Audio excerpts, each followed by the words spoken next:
Good morning all of you. 16.3 का चौथा सवाल पढ़िए। शंकु के आधार की त्रिज्या 14 सेमी है। शंकु से संबंधित अपने सवाल चल रहे थे। शंकु के आधार की त्रिज्या 14 सेमी है और तिरछी ऊंचाई 50 सेमी है। तो शंकु का पृष्ठीय क्षेत्रफल यानी वक्र पृष्ठीय क्षेत्रफल और संपूर्ण पृष्ठीय क्षेत्रफल आपको ज्ञात करना है। किसके ज्ञात करने हैं? शंकु के। तो सबसे पहले जो चीज दी गई है उसको लिखेंगे। त्रिज्या दी गई है आपको आर का मान 14 सेंटीमीटर और तिरछी ऊंचाई एल का मान दिया गया है 50 सेंटीमीटर।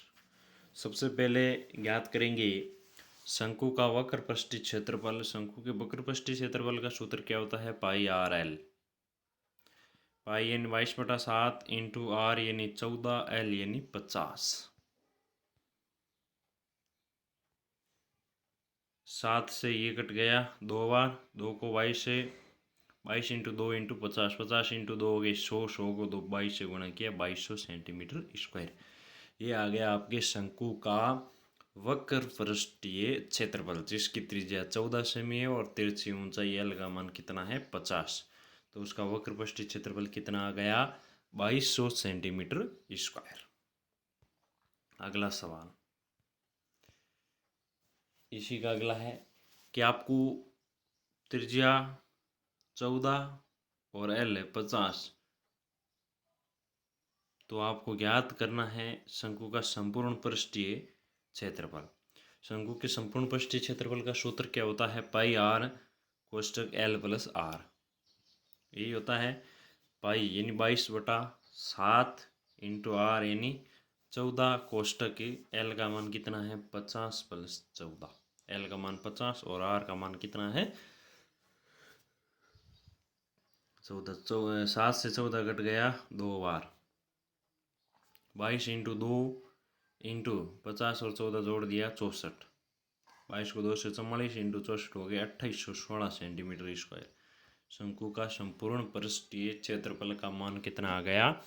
2816 centimetre square. अब करते हैं सवाल अगला, सवाल नंबर 5। सवाल नंबर 5 क्या कहता है कि लंबवर्तीय शंकु की ऊंचाई। लंबवर्तीय का मतलब ये हुआ कि सीधा इस प्रकार से शंकु है, इसको लंबवर्तीय शंकु कहा जाता है। लंबवर्तीय शंकु की ऊंचाई 8 सेंटीमीटर। अब यहाँ तिर्यक या तिरछी ऊंचाई नहीं है तो ये एच का मान होगा 8 सेंटीमीटर और आधार की त्रिज्या 6 सेंटीमीटर है। यानी आधार, ये आधार है, इसकी त्रिज्या कितनी है? 6 सेंटीमीटर। तो उसका आयतन ज्ञात करना। उसका किसका? शंकु का आयतन ज्ञात करना। तो आपको पता है कि शंकु के आयतन के सूत्र में एच और आर के मान की आवश्यकता होती है। तो शंकु के आयतन का सूत्र क्या होता है? 1/3 pi R square H. 1/3 into pi का मान 22/7 इंटू आर। आर कितना? 6 स्क्वायर है तो 6 गुणा 6 इंटू क्या हो गया? 8। 22 गुणा 6 36 इंटू 8/3 इंटू 7। 3 से 36 कट गया 12 बार। 22 इंटू 12 इंटू 8 बटा क्या हो गया? 7। 22 इंटू 12 इंटू 8 गया तो 2112 में 7 का भाग लगा दिया। 2112 में भाग लगाया 7 का, 301.7 सेंटीमीटर क्यूब। ये आ गया शंकु का आयतन। और इसमें आपको शंकु के आयतन का ही मान पूछा गया तो सीधे सवाल में मान रखना है, सूत्र में मान रखो और हल करो। बहुत ही आसान और सरल सवाल आपके सामने है। सवाल नंबर 6।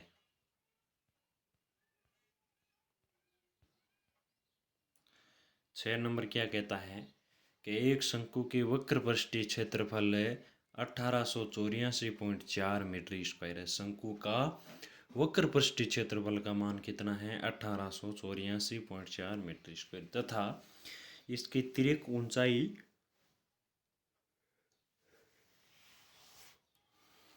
तिर्यक ऊंचाई 12 मीटर है। तो इसके आधार की त्रिज्या ज्ञात करो, यानी वक्र पृष्ठीय क्षेत्रफल और तिर्यक ऊंचाई की सहायता से आपको ज्ञात करना है आधार की त्रिज्या यानी आर का मान।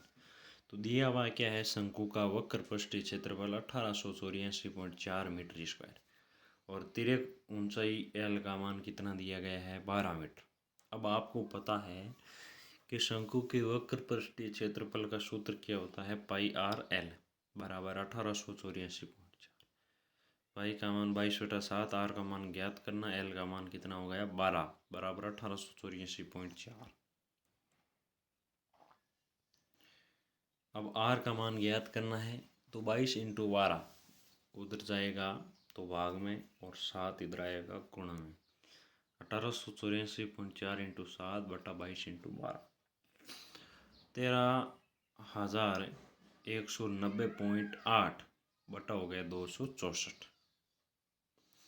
इसका भाग लगाया आया 49.96। तो इसको लगभग अपन क्या लिख सकते हैं, 50। तो आर त्रिज्या का मान कितना आएगा,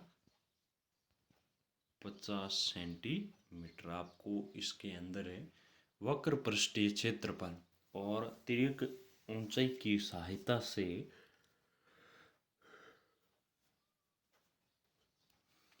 त्रिज्या ज्ञात करनी थी और ये अपन त्रिज्या ज्ञात कर ली। त्रिज्या का मान कितना आया, 49.96। तो इसको लगभग लिख दिया अपन कितना, 50। अगला सवाल देखिए, 7वां है। एक लंबवर्तीय शंकु के आधार का क्षेत्रफल 154 सेंटीमीटर स्क्वायर है और तिरछी ऊंचाई 25 सेमी है। तो इसकी ऊंचाई ज्ञात करो। समझ में आया होगा कि लंबवर्तीय शंकु के आधार का क्षेत्रफल, आधार का क्षेत्रफल 154 है, तिर्यक ऊंचाई आपकी 25 सेंटीमीटर है। शंकु का जो आधार होगा वो कैसा होगा, वर्ताकार। ये तो आप जानते ही हैं। जैसे ये शंकु है,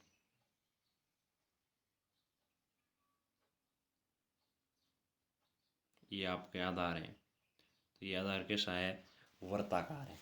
तो आधार का क्षेत्रफल दिया गया है, इसका मतलब आपको वृत्त के क्षेत्रफल का सूत्र लगाना है। तो शंकु का आधार कैसा होगा, वृत्त होता है। वृत्त के क्षेत्रफल का सूत्र क्या होता है, पाई आर स्क्वायर बराबर 154।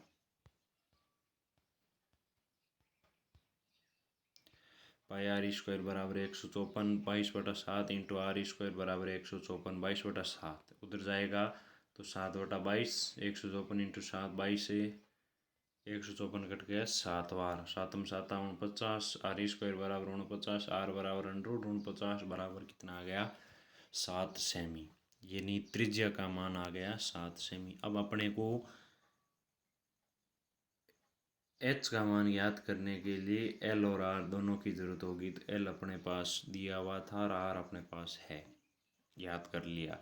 तो अपन तिरछी ऊंचाई व त्रिज्या से ऊंचाई ज्ञात करेंगे। क्या सूत्र होता है, L square plus R square, या एल बराबर under root H square plus R square होता है। अपने को यहाँ एच स्क्वायर ज्ञात करना है, तो आर स्क्वायर एल स्क्वायर के पास में भेजा, एल स्क्वायर माइनस क्या हो गया, आर स्क्वायर। एच बराबर अंडरूट एल स्क्वायर माइनस क्या हो जाएगा, आर स्क्वायर। एल का मान अपने पास है 25 और आर का मान है 7। तो 25 का स्क्वायर माइनस 7 का स्क्वायर, 25 का स्क्वायर कितना होता है, 625 माइनस 49, 576। और 576 का वर्गमूल कितना होता है, 24।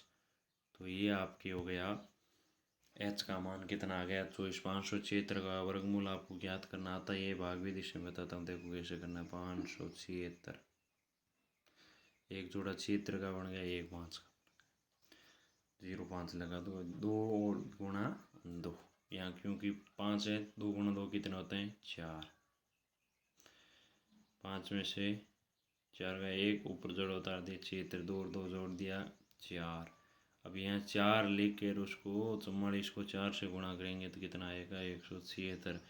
इसलिए इसका वर्गमूल कितना आ गया, 24। 576 का वर्गमूल कितना होगा, 24। इस प्रकार से अपन इसका वर्गमूल याद कर सकते हैं। भाग विधि से आपको बहुत बार बताया हुआ है। तो ये आपके इससे प्रश्नावली के हो गए सवाल नंबर 7। आगे सवाल अगले वीडियो में करेंगे। अच्छी तरीके से आप रफ कॉपी में मिलाओ, फिर कॉपी में काम करो बढ़िया ढंग से। और इनको जितने सवाल करवाए जाते हैं उतने सवाल उसी दिन रफ कॉपी में यहाँ पे मिला लिया करो, तो कोई दिक्कत नहीं आएगी, बिल्कुल आसानी से समझ में आ जाएंगे।